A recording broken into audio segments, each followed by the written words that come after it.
asking you a question. Do you remember those parties? The masquerade parties? Where you don't quite know the real person behind the mask. It can be quite exciting, curious, fun even.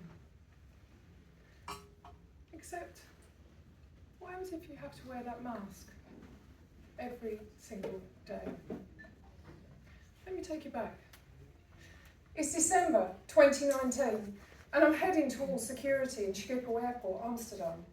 Now, I love it there. It's almost like my second home. I've been coming to and fro for about 8 years for work. And it's so easy. You just scan your passport and you're through. And you can hear the hustle and bustle and the excitement of people going on to the next destination. And you see those stairs over there? I should take them, really. But as always, she's gone rushing up the escalator, not a buyer leave for anybody else. Looks like I'm taking them instead. And I have to say, my chest is really hurting. My throat is really dry. I know why that is. It's that bloody interview. I mean, why on earth I was being interviewed for a company I'd worked for over 23 years is beyond me. And you know what's even more crazy? It was me that helped to design a new organisation, which she's just interviewed me for. And I have to say, it did not go well. In fact, I really need to get off this escalator. If only she'd move out of the way. I mean, why is she looking at me like that? With her dark brown eyes and a bob framing her round face and arms across. You know, Joyce, she's a bit like Dawn French from The Vicar of Dibley. But unlike her smile rarely meets her eyes. And I don't want to hear what she's got to say. Oh, Keely, why do you keep doing this to yourself?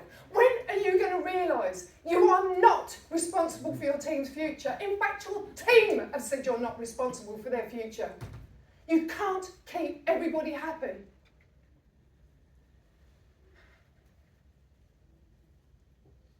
I know, Joyce. But every single time I have to put another member of my team at risk, I do feel responsible. I feel like I'm dying inside.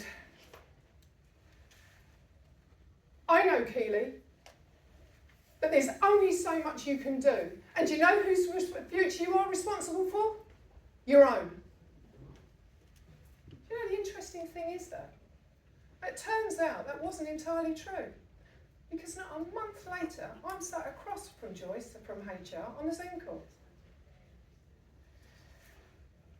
Well then, Keely, looks like you didn't take any notice of what I had to say. But it doesn't matter, because you was unsuccessful in your interview, and I'm afraid that you've been put at risk for redundancy. Just like that. And in that moment, my world came crashing down around me. And mentally and physically, I shut down. So maybe you have had that time, but you've been wearing that mask of a brave face. That brave mask that says, don't worry, nothing to see here. That mask that says, everything's fine.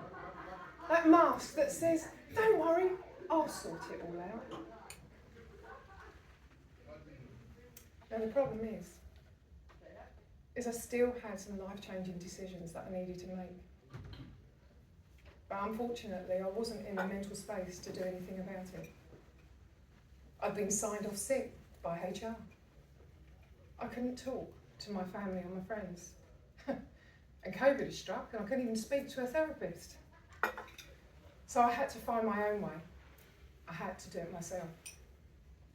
And eventually I did start to reset. I started going out, walking my dog every day. I started doing things like gardening. And it turns out that I enjoyed it, which was just as well, because I'm not saying my garden was overgrown, but I had actually grown my own forest. And as I started digging more, I realised I started digging up more shit. And I'm not talking about the shit in the garden for my dogs. I'm talking about the shit that was going on in here. And eventually I did start to re-energise. And I started doing things like yoga and meditation on my brand new patio. And I started reading books about burnout and impostor syndrome. And I started to reflect. I started to reflect on the words that Joyce said. And she was right. I was always trying to keep everybody happy. Trying to keep the peace. Volunteering for everything, trying to prove myself. But I didn't know why. And that was until a month later, and I'm in my garden, the sun is shining. I see the willow tree at the end of the garden, and the sun shining through it. And I'm on my brand new garden furniture. I'm in my shorts, my t-shirt, and I'm lying down with a gin and tonic in hand. It's only 6 o'clock. In the evening, and I'm reading yet another book. Yes, another book. And this one's all about people pleasing. And you know, it's really interesting because apparently there's 4 key reasons why we people please. It's not that. Not that either. Yeah, smacks of that. Ah, there you have it. A fear of confrontation. Not rocking the boat. Always keeping the peace. Wearing that mask of a people pleaser. It's curious, isn't it? I mean, what drives you to have a fear of confrontation? Is it a need to protect yourself? Is it a need to protect your family? Is it a need to protect those around you?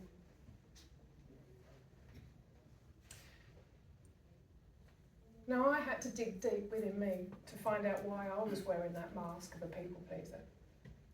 Because it was neither serving me or those around me. And the interesting thing is how do you stop being a people pleaser? Well, I know how I stopped being a people pleaser. I learned to please myself. And I don't mean like that either.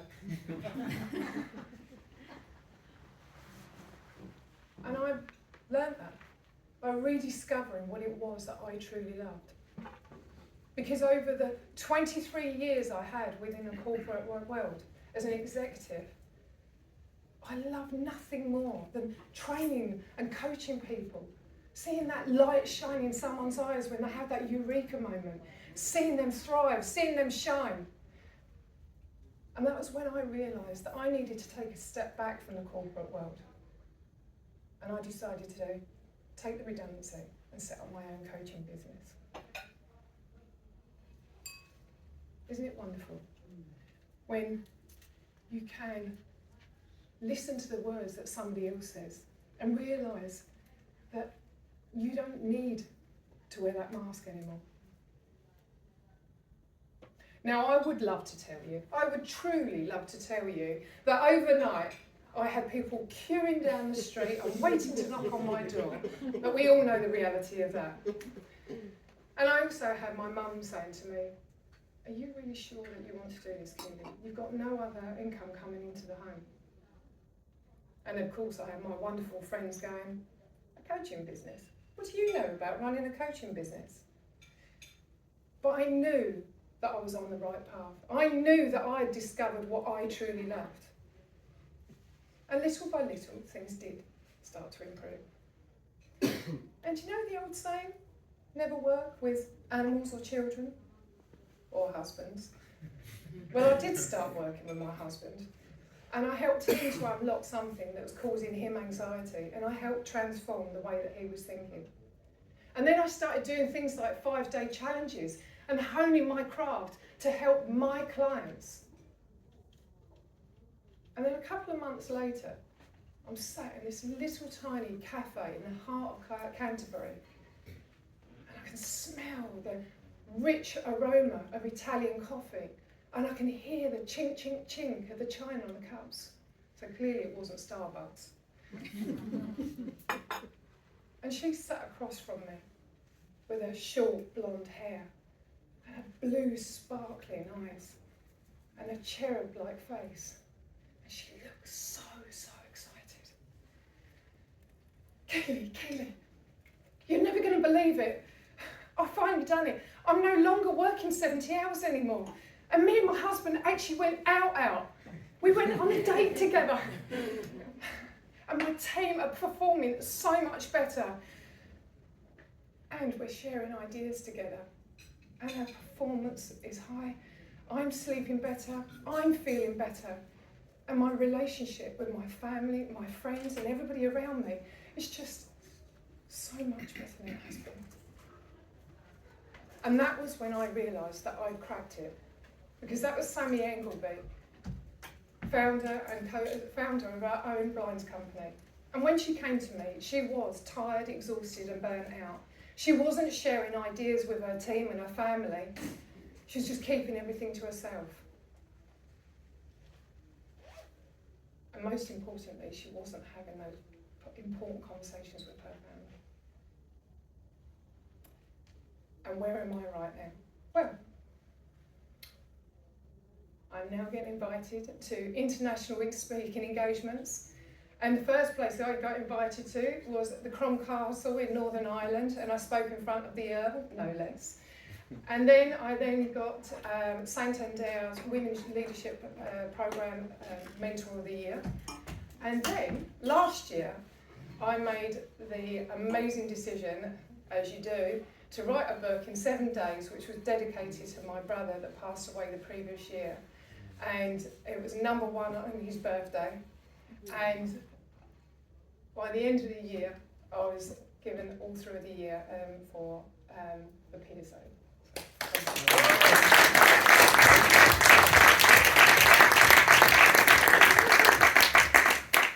And all of that I get to do and I've achieved by helping my clients using my Freedom Transformation Formula, which I would love to be able to share with you.